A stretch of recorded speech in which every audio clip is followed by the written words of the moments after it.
Five, four, three, two, one. I'm from a place where the girls are always looking pretty. You might have heard of us, we call it Shy City. We build champions here who define gritty. We don't do excuses, we don't do pity. Rose is coming back stronger, that's a guarantee. Cutler's coming back too, he's beastly. Throwing it to Marshall, the title's ours easily. Blackhawks are winning titles, trophy looking massive. Don't forget about the Cubs, Sox, Crosstown Classic. With so much greatness, we gotta show bravado. You got your boys Ambro and Mike Mercado. Welcome into the Chicago Beat, everybody. I'm Mike Mercado, as always, with my best friend, Secret Producer Man. We are coming live from the beautiful ICB Lombard Studios, as always, and it is a beautiful day here in the city of Chicago after a terrible stormy weekend. It is June 3rd, 2013, and you can tell I'm very giddy. Why? Because the Chicago Blackhawks, since the last time we talked to you guys, came back from 3-1 to beat the hated Detroit Red Wings, sending them to the Eastern Conference, and now taking a 2-game lead over the LA Kings, the defending Stanley Cup champions, LA Kings, in the Western Conference Finals. It's been a great time here in Chicago. You had the Cubs sweeping basically the Chicago White Sox since the last time we talked to you, but both teams struggling again. And then, of course, we have Bears news. Evan Rodriguez in the news with his arrest, so we're going to touch that into it a little bit later. Don't forget, you can find us everywhere in the universe. We're on Twitter at The Chicago Beat. We're on Facebook at The Chicago Beat, so comment us and like us. And you can find all of our work at thechicagobeat.yolasite.com and, of course, fullscalesports.com. Guys, I'm very excited to get into it today. We have Bears, we have Blackhawks, we have Cubs, we have Sox. We have so much to do today here on The Chicago Beat.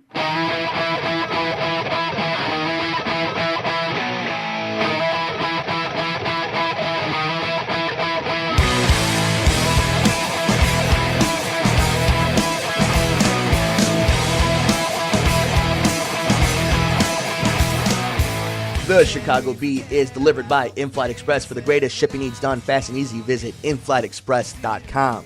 So last night, the Chicago Blackhawks beat the LA Kings 4-2, and it was a very physical game. I mean, it's huge. The Blackhawks not going up 2-0, and what a difference a week has made, guys. I believe it was last Wednesday, before Memorial Day, or after Memorial Day, we were talking about the Blackhawks and how they were looking after a few games with Detroit. And it's amazing. Momentum. I mean, we were talking about that word momentum the last time we were together. And I'm not a big component of momentum. I feel momentum is a word that we in the media like to throw around a lot because we get lazy. What you've seen from this Blackhawks team is the third and fourth line dominating again. And this is where I come back to momentum. The LA Kings have had a difficult time getting to the Stanley Cup playoffs, just like the Blackhawks. The Blackhawks may have had an easy first round with Minnesota, but they had a tough series against Detroit, and they're going to have a tough series right here against LA. Well, LA has had the same situation, having to go through St. Louis and San Jose, both long game series. So what you saw, especially in Game 2 after Quick was pulled, is they don't have the legs under them. And this was a back-to-back. We're talking about a Saturday and Sunday in the Western Conference Finals after a grueling Stanley Cup playoffs. And you saw the Blackhawks are just deeper than the LA Kings. Now, that doesn't mean that the LA Kings can't come back and win 4 games. I mean, we've seen it with the Blackhawks do it against Detroit. But the talent difference is so huge with this Blackhawks team. I mean, down to the third and fourth line, you've seen dominating performances. I mean, you got guys like Handzus, Shaw, Frolik, Saad, all putting the puck in the net, all making a difference defensively, offensively, when passing the puck, checking on the boards. They've all done it. I mean, even something from Bolin, who, you know, a lot of people were kind of up in the air about heading into this playoffs, has a big hit against Detroit that leads for Seabrook to score a goal. Seabrook, all of a sudden, has kind of woken up and has put it together. You're seeing it. It's a different type of Blackhawks hockey that they've been playing against the LA Kings than they did earlier on in the series against Detroit. And even later in the series with Detroit, you started seeing that this team was just too deep. And I guess that's where I want to get into. You could be the biggest team. LA is one of the biggest teams in the NHL. You could be one of the fastest teams, like the Blackhawks are. But if you don't have a healthy team around you, and you're not playing consistent hockey, you don't get to this point. And that's what the Blackhawks have done. They have found the way to be the best team skating and hitting. They found the best way to get those outlet passes to one another to score these goals. And all of a sudden, they're scoring power play goals, guys. Now, last night, you did see the Kings score on Chicago's penalty kill. And that's kind of a big deal to me. The penalty kill is huge in the Stanley Cup playoffs. Obviously, you're talking about a man advantage, and if you're able to stop the other team, that's huge momentum. And momentum in a game is huge. Not momentum leading to another one, but momentum in a game is huge. Probably the only thing that I took out of it was that the Blackhawks could not score on the Kings' backup goalie after they had taken out Quick. That kind of worried me because I didn't want to see them display, put up 6 goals, 4 on Quick and 2 on the backup. I mean, yeah, that would have been nice, but I wanted to see if they could score on him. Now, they were able to get through the Kings' defense, and they were able to consistently get shots on goal, but they weren't as dominant against the backup as they were with Quick. Am I wrong, Secret Producer Man? I mean, I'm looking at it here at Twitter, twitter.com at DaChicagBeat, or on Facebook at DaChicagBeat, and you're seeing here, Blackhawks dominated in a sweep. Blackhawks in 5. I don't think it's going to be Blackhawks in 5. I think home ice was huge. I think the fact that you saw it was a back-to-back, the Blackhawks are a deeper team, so they had more energy. You've seen it throughout the regular season when it was the lockout-shortened season, the Blackhawks just have more depth. That third and fourth line have been huge. That's the reason they're here at this point. Because every team has a really good first and second line, for the most part, any team that's this far in the playoffs. But the Blackhawks have that depth. And that's what you saw in Game 2. They come out on fire, and they're just scoring goals left and right. And it's coming out of Mirage, and you're thinking, really against Quick, the Conn Smythe Trophy winner? That's pretty amazing. And just some of the numbers. How about what Corey Crawford did? I think it was the third period, that big scuffle where Jonathan Tays gets a double penalty, and it was ridiculous. Shouldn't have gotten it to begin with. But Corey Crawford sees that his man is getting attacked, and he goes over there and gets into one of the defensemen. That's awesome. That's fantastic. So quick rundown on your scores. Again, Andrew Shaw and Brent Seabrook all score in the first period. You have in the second period, you have Brian Bickle on a power play, Michael Handzus getting into it, and then you have Jeff Carter for the Kings. At that point, the Blackhawks are already up 4-1. And then later on, Tyler Toffee, power play goal, and that's what I was talking about. So you're hoping that this penalty kill stays hot. Bigger thing, though, is you're seeing that in a lot of the last few games, you're seeing them score on the power play. And one power play goal is huge. But we're talking about a Blackhawks team that gets 4 or 5 in a game.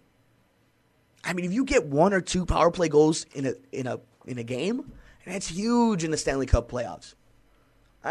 There's so much that still needs to be discussed about in this game. I mean, total shots. You have Chicago 31, LA 26. 46 hits to 36 hits for the Kings. Blackhawks win that one. 8 giveaways for the Kings. That's huge, especially a lot of them were in the middle of the blue line. So you had 8 takeaways for the Kings over the Blackhawks, and then 31 faceoff wins for this Blackhawks team, who was actually struggling a lot during the regular season. That was one of their what's the word I'm looking for? I guess you could say their Achilles heel has always been the faceoff.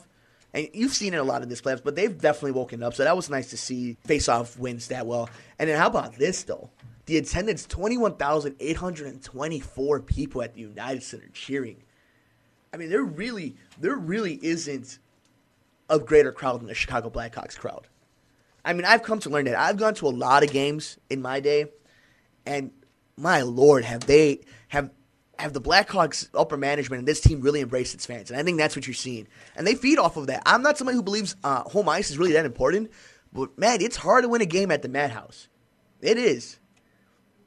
And then here's some other numbers for you. You have Brent Seabrook, 22 minutes played. You had Johnny Oduya, 21 minutes played. Duncan Keith, 25 minutes played. Marian Hossa with 19 minutes. Holmgren, with 22 minutes. Jonathan Tays with 20.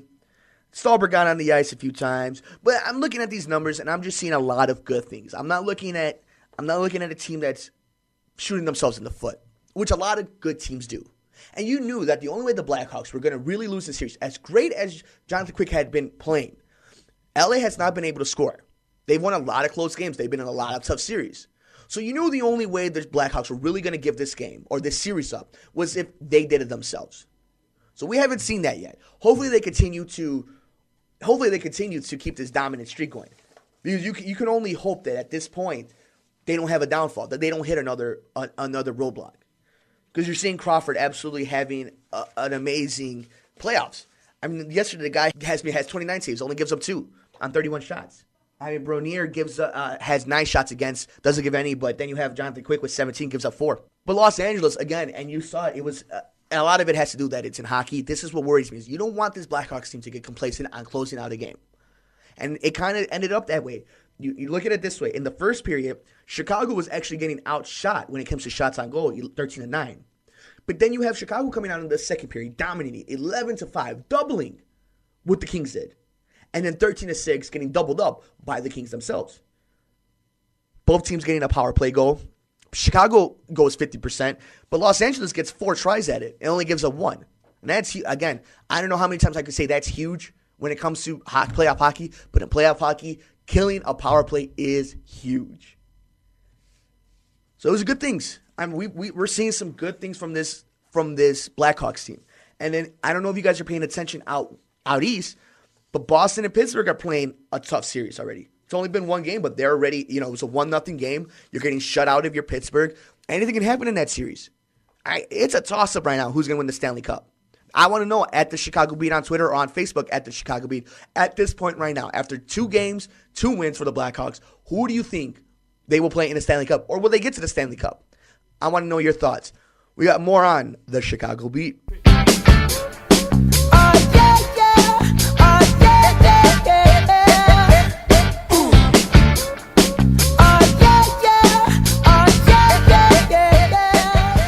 For that change in your life, guys, it's that time of the year now. Visit beonair.com or dial 630-916-1700. That's the Illinois Center for Broadcasting. Guys, I'm a graduate myself in 2011, and already in 2013, at the age of 23, I have 3 jobs in the business. I get to host the Chicago Beat podcast. I get to work for Access Radio Chicago as a board operator, and I'm a contributor for FullScaleSports.com. The Illinois Center for Broadcasting has instructors in the business today. So you're not talking about just some professor who's been out of it for 30 years. They're actual instructors working the same jobs that you want to work. With only 3 classes a week, 5 hours a day, it is for your schedule if you got to work, if you've got a family. And they have 2 beautiful campus locations, one in downtown Chicago on State Street and one in Lombard in the suburbs. So what's the excuse? There isn't any. Dial 630-916-1700 or visit beonair.com. That's the Illinois Center for Broadcasting, where broadcasting careers begin. And as we were talking about before we went on the break, Blackhawks hoping they can make their dreams come true and winning the Stanley Cup. Game 3 is going to be on Tuesday, June 4th, 9 p.m. Eastern, so 8 o'clock Central our time. Game 3, if they win this, it's huge. They win Game 3, they put a strong. If they take 1 game from LA, it's going to be absolutely amazing. But we diverse a little bit from awesome Blackhawks talk to struggling baseball talk here on the Chicago Beat. So this past weekend, the White Sox and the Cubs battled it out since the last time I talked to you guys. Dominating performance from the Chicago Cubs, both on the south side and on the north side. And I could go through the numbers. I mean, you can hear it right here. I have a bunch of numbers that obviously Secret Producer Man prints out for me. I'm looking over it right here. I'm looking at the Cubs schedule. I'm looking at the White Sox schedule. And it's frustrating, guys. I mean, it is absolutely frustrating to see some of these numbers. For you Chicago White Sox fans, right now you're 24-30, 4th in the AL Central. For you Cub fans, 23-32, 4th in the NL Central. Now, if that doesn't put into perspective what this season has really been, nothing will. You can look at all the numbers you want to look at. Right here, look at. I'll go through the White Sox right now. Your batting average, .237, 27th overall. On base percentage, .289, that's 28th overall. Slugging percentage, .369, that's 28th overall. What do I need to say about that? What do I need to say about a team with Paul Konerko, who's day-to-day, or Adam Dunn, Diaza, Beckham, who's been injured, Ramirez, Flowers? What are they doing over there? I get White Sox fans on the Chicago Beat all the time explaining to me how the Cubs haven't figured this out yet. And I'm not here to bash on the White Sox or the Cubs. I'm here to bash on both organizations right now. Are you telling me right now that the White Sox did not have what it takes to be in a rebuilding mode? do they have what it takes to win a championship right now? So what's the idea? Where are you going to go? You get back John Danks this season. Hasn't done anything for you. Hasn't really done anything for you since you signed him in that contract and you got rid of Mark Burley. What about Gavin Floyd? How'd that work out? About Chris Sale? How much are you going to rely on those shoulders? Last time I seen a team rely so much on one pitcher, their names were Mark Pryor and Kerry Wood. How about Steven Strasburg? The White Sox are going at this all wrong. You have an awesome, unbelievable pitcher in Chris Sale. You're not building around him. You're not giving him a catcher to work with like an AJ. AJ may have been a pain in the ass, but the man knew how to win. And that was fact, guys. I'm a Cub fan, and I can tell you guys right now, the man knew how to win and call a pitching staff. And Tyler Flowers may be defensively better. That doesn't change anything, though. It doesn't. And then what now, though? You have John Danks going now against the Seattle Mariners. Going out to Seattle, 0-1. Seattle not doing any better than you are. What if he struggles then, too? Are you going to just continuously throw him out there, just hoping that he gets it all together? Are you going to shut him down and without risking further injury, going to try to hope that he's ready for it next season when you guys are a little bit more ready, when you guys have got more pieces together? That's just my point. I just want to know what the plan is if you're a White Sox fan, if you're the White Sox organization. Where's the bullpen at? For both teams, guys, where's the bullpen at? It's frustrating to sit here and try to come up with conversation for the Cubs and for the White Sox. But if you were just watching Cubs versus White Sox, when was it? It was the first game at Wrigley, so it was a Thursday. Routine ground ball, and they're throwing it all over the field, guys. Paul Konerko can't see the ball. They're throwing it at his knees. You got guys overshooting his head, landing in the stands, bobbling the ball. This isn't the minor leagues. This isn't a little league team. And is it Robin Ventura's fault? You can't be surprised if he's struggling as a manager his second year when he's never had any manager experience before. He was a front office guy. And I'm not saying you got to fire him. I want to know what the plan is, though. If you're a Chicago Cubs fan, you knew the plan all along was we're going to struggle, but we're rebuilding for the future. That wasn't the case for the White Sox, though. All in. We're going to win a team. We're going to be a playoff team. Doesn't look that way. And in a division where you could win it, you're letting teams like Kansas City and Cleveland decide to wake up and win. Detroit it's not unbeatable. Detroit has two good pitchers. I could sit here and try to sugarcoat things and tell you that the White Sox at least are in it. They've always been in it. They were 500 heading into the Cubs series, just sweeping through Miami. And then they had a chance to play another bad team, and they got swept out. And not just swept out, but dominated. Dominated by the Chicago Cubs. So something needs to happen. If you're a White Sox fan, you need to demand it. I want to know your suggestions. Follow us and let us know on Twitter at DaChicagBeat. Comment us on Facebook at DaChicagBeat. Because it's ridiculous, guys. It is absolutely ridiculous if you're a Cubs or Sox fan right now. Because there's no excuse for it. There's no excuse for it. You're getting swept out by Oakland, after getting swept out by Chicago, after dominating Miami, and taking a series from Boston. And you're struggling right now. No excuse, guys. There's no excuse. Your baseball schedule rundown goes like this. The White Sox have a series coming up against Seattle June 3rd, 4th, and 5th at Seattle. First game starts today at 10:10. And for you Chicago Cubs, the Cubs actually now started a two-game series starting June 4th against the Angels. June 4th and June 5th, 10:05 starting game 1, 7:05 game 2. Hopefully both teams can just wake up. And, I hate being that guy bashing two teams that are really easy to bash on. They make dumb mistakes. They make mistakes that teams that aren't going to win make. And that's frustrating to watch. It's frustrating to watch because I think 100 and something years as a Cub fan is long enough to watch rebuild. And I understand it's part of the process. But it's frustrating. It is hard to watch. It's hard to watch a team dominate one week and then absolutely get smoked the next week. Then you're a White Sox fan, it's even worse to watch a team play good or play well and then kill themselves and shoot themselves in the foot. And that's what baseball's been this season is the city of Chicago. So hopefully the Blackhawks could keep lighting up the mood and maybe some good Bulls talk will get us going. Maybe Derrick Rose needs to come back already. We need football. Oh, hopefully the Blackhawks win the Stanley Cup. We got more here on the Chicago Beat.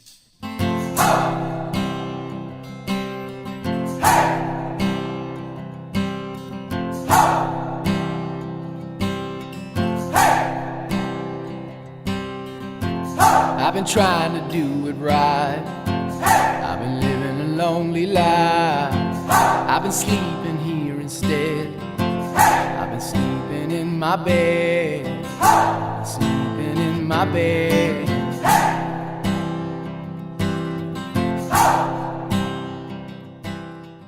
Follow us everywhere in the universe. We're on Twitter at The Chicago Beat. You can follow the show on Facebook at The Chicago Beat. And you can see all our work at DaChicagBeat.yolosite.com and FullScaleSports.com. What a crazy Monday. It must be Monday. Secret producer man spilling coffee everywhere and making fun of me because he thinks the Blackhawks are going to lose 4 straight games to the Kings. It can happen, man. I mean, I sat here and I told you the Blackhawks were going to come back and at least make it a Game 7 against Detroit. I didn't think they would win, but anything can happen in the NHL. Anything can happen, and it's not easy when you're working with a smartass like secret producer, man, who gives you crap every time a sports team is struggling. So earlier on today, I was telling you over the weekend, Evan Rodriguez actually got arrested again, DUI, I believe. This following an arrest where he was resisting arrest from officers down in Florida a few weeks ago. So it's going to be tough for him to make the team coming up this season, especially with all this regime change. So I thought that was something interesting that we should throw out there so you guys can understand, because you're going to see a lot of new faces on this Bears team, this coming up Bears team. All right, guys, so don't forget, tomorrow, Tuesday, Game 3, Blackhawks Kings in LA. It's 8 o'clock start our time. We're going to have details at the Chicago Beat, of course. Cubs off today. White Sox start their first series today against Seattle. Cubs off until tomorrow when they start a series against the Angels. Don't forget, guys, you can follow us everywhere in the universe, interact with us during these games on Twitter at The Chicago Beat. You can like us on Facebook at The Chicago Beat, and of course, see all of our work at the 2 best upcoming websites in the universe today, not just the interweb, but everywhere, DaChicagBeat.yolosite.com, and of course, FullScaleSports.com. For everybody here at The Chicago Beat, I'm Mike Mercado. For Secret Producer Man saying thank you for listening. Have a beautiful Monday. I will see you next time on The Chicago Beat. Later, guys.